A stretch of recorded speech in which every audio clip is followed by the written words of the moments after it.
Doutor Ivalda fala agora, ao vivo, numa coletiva sobre o caso Adalberto. Negativo, 2 e 1 positivo. Mas isso não quer dizer que ele acabou de manter relações sexuais de qualquer tipo, tá? Não, isso não quer dizer nada.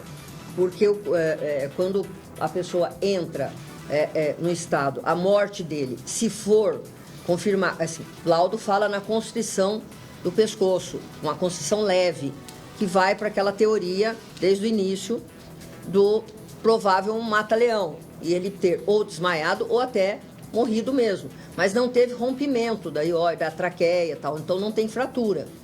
Então a gente tem aí um sufocamento, né? Que causa a morte dele. Como ele é jogado dentro desse buraco, ele permanece lá por um tempo. Nós temos um horário de causa-mortes que pode, para muitos aí, parecer, mas se ele sumiu na sexta-noite, como estão falando que ele morreu há 36 horas, está alguma coisa errada. Então, gente, é a partir do momento que é feita, que se inicia a necrópsia, é que se dá, que se começa a contar o horário provável da causa-mortes. E tem também o aspecto do corpo, né? Ele foi preservado até pela temperatura, né? Tanto que o que tem mais fácil de estar entrando já no estado cadavérico, de ir para uma putrefação, vamos falar assim, seriam as mãos, que estavam para fora. O corpo estava dentro, o buraco tem a profundidade e a terra tem uma umidade que preservou o corpo. Imaginem que, assim, até falávamos ontem, né? Pô, será que colocaram esse cara no freezer e depois jogaram ele lá? Porque, gente, aqui nós também pensamos em tudo. Porque o corpo estava mais preservado do que desde sexta-feira à noite, né?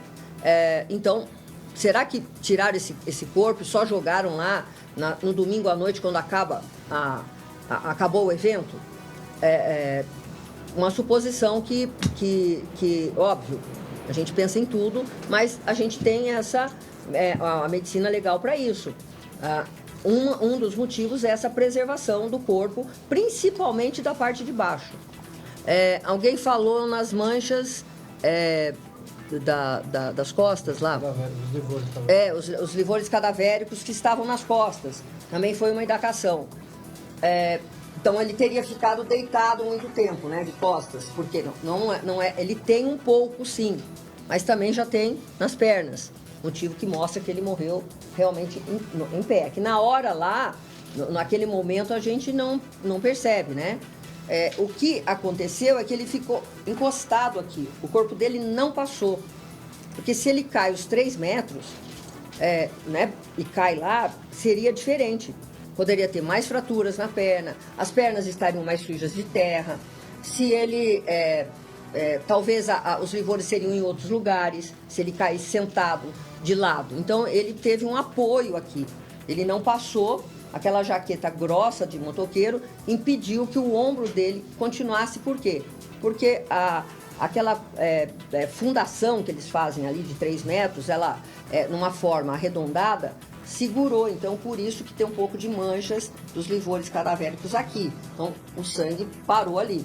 Então é isso que nós conseguimos então deduzir. Que ele foi colocado lá, eu acho que... Acho não, né? A gente não fala em acho. É praticamente certo, né? Assim, né? Não é que ele caiu, que ele foi correr de alguém e caiu. Isso não.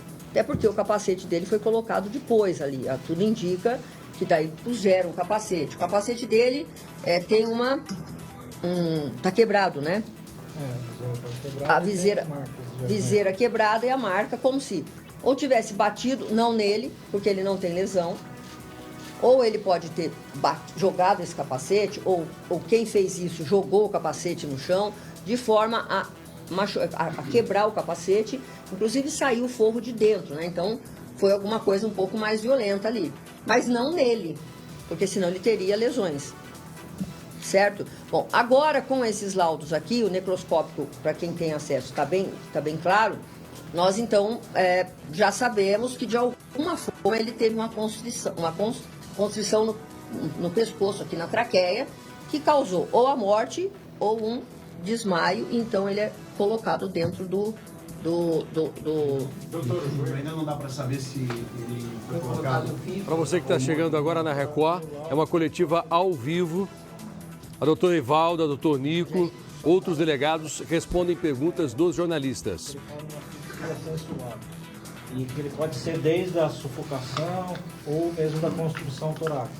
Então ele pode ter morrido antes de ser colocado no buraco, ou no próprio buraco ter sido colocado com vida e tenha morrido posteriormente com a questão da construção torácica no buraco. Gente, nós estamos ao vivo, direto da delegacia. A gente vai conseguir com o esclarecimento do crime e apurando a dinâmica do que aconteceu. O laudo só nos dá a possibilidade de revelar que nós saímos de uma morte suspeita para colocar num homicídio. E um homicídio que pode ter ocorrido ou pela ação, ele pode ter morrido num ato lá, se ele sofreu esse sufocamento, ou em decorrência de ter colocado ele com vida no buraco, então a pessoa também assumiu o risco dele morrer colocando ele naquele lugar. Então a gente trata, todas as hipóteses, que ele foi vítima de homicídio. Doutor Fernando quer falar da investigação? Sim, já A escoriação no joelho... A escoriação no joelho, a gente acredita, né? que foi feito em vida e no momento que ele é colocado no buraco ali, né? Pela dinâmica e pelo local, ele foi na hora que colocaram ele no buraco. Tem lesão pós-morte, acho que no pé, mas que deve ser a hora que foi retirado do buraco. Então essa lesão do joelho, né? Quando ele é jogado, obviamente, raspou, né? Tanto que ele não passa, né? Ele não passa, que ele não vai, o dele fica muito rente ali, né? E a pós-mortem foi quando, na retirada, que ele encostou, né? Teve um arranhão, eu até vi, tá?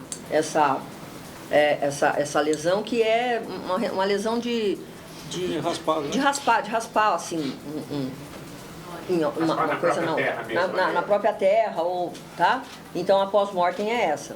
A questão do tempo da morte pode ter relação com a bebida alcoólica não ter sido encontrada nos exames, no metabolismo. Eu queria que explicasse um pouquinho o que vocês estão pensando nessa questão agora. Se de fato ele bebeu? Então, não, beber ele bebeu. Bebeu, a gente sabe que ele consumiu bebida alcoólica, mas a gente não tem o horário exato que ele consumiu. Ele chega no evento por volta do meio-dia e aí a gente não sabe o horário que ele morreu. Se o consumo da bebida for bem mais cedo, ela pode ter sido metabolizada pelo organismo, então o que justificaria, e também se a gente pensar na hipótese dele ter sido colocado no buraco com vida e morrer depois de um tempo, também a gente entra na questão da metabolização desse álcool. Dá tempo. Doutor Fernando falando. E foram 4 cervejas, não 8. Doutor Ivaldo saiu agora. 8 cervejas, né? 8 ambos, né? Então cada um tomou 4. Eles foram pro show, então depois não beberam mais. Então dá o tempo talvez de metabolizar. E também o próprio médico legista, a quantidade, né? Não é uma bebida destilada, é uma cerveja. Foi ao banheiro, pode ter ido ao banheiro ou não, mas não tinha nada na bexiga dele que pudesse constatar o uso de maconha, que é o primeiro exame que é feito, tá? Como ele não é um usuário de substâncias outras, né?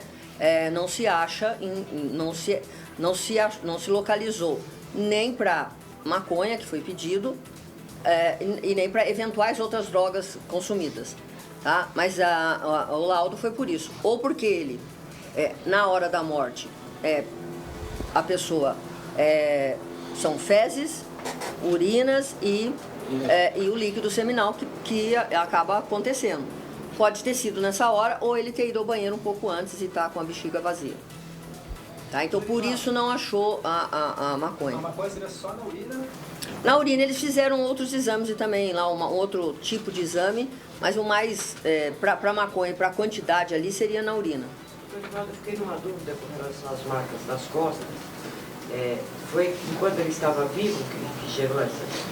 Não. Ou na hora de jogar Não. ele lá também. Não, essa marca- Os livores cadavéricos, eles se formam a partir de algumas horas da morte. Normalmente, eles se formam em locais que está havendo a compressão. Então, por exemplo, se a pessoa morrer deitado, ela vai ter nas costas inteiras, você vai a presença desses livores. Do jeito que estava ali, ele tem nas pernas e tem aqui nas costas. Que é onde então, ele a gente tá acha onde apoiado. o corpo travou aqui. Porque o corpo Entendeu? dele travou. E aí, por isso que a presença dele nesse local.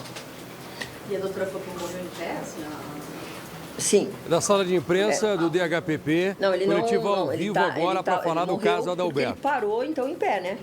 Então, com esses livores que já estavam nas pernas, por onde estava descendo todo esse sangue ali, né? E aqui é onde ele para, então tem um apoio aqui, tá? E mesmo com esses sinais, vocês não acham que dá para falar que ele Morreu lá dentro? morreu lá dentro do... Não, então, porque esses sinais, eles se formam após algumas horas, da 3, morte. 4 horas Vamos da supor morte, que que começa... eu dei um golpe numa pessoa, essa pessoa entrou em óbito e eu já logo na sequência, em alguns minutos, eu coloco essa pessoa lá. Ele vai formar com o decorrer da morte. Então não quer dizer necessariamente que ele entrou em óbito, porque se o livor está nas costas, ele entrou em óbito ali no buraco. Não dá pra gente afirmar isso. Dá para afirmar que ele foi colocado no buraco e ou logo após ter morrido ou terminou de morrer no buraco. Isso que eu ia perguntar, dando a causa da morte como Deu asfixia? Não. Não deu. Deu como asfixia. Deu como asfixia lá, o lato sensus, assim, geral, uma asfixia. Só não dá para cravar. Como tem duas, se vocês viram aí, lesões leves, né? Lesão leve do lado. Então por isso que a gente pensou aqui no. Foi uma morte sofrida, viu? Mas provavelmente, segundo falei com o doutor Salomão da superintendência, ele falou, olha, algumas coisas aí, talvez uma morte agonizante, assim, lenta, né? Lenta, agonizante, que ele podia estar desmaiado, tentando respirar e acaba... Isso eu falei com o doutor Salomão bastante durante esses dias. Ele acha que foi uma morte sofrida mesmo, lenta. E, como a gente falou, um desafio para a polícia que nós vamos achar. Nunca deixamos sem solução, né, Rogério? Sim, né, doutor? Chegar. É um caso complexo, gente. É um evento que a gente fala aí na presença de cerca de 20 mil pessoas. Seu doutor Rogério. Até mais, né? Então, Um dos delegados que investigaram o a caso. ausência de imagens em alguns pontos ali dificulta o nosso trabalho, mas a gente está trabalhando, tem muita coisa para ser vista. A gente pede paciência para os senhores, paciência um pouquinho, entendeu? O senhor acha que alguma imagem não foi entregue propositalmente?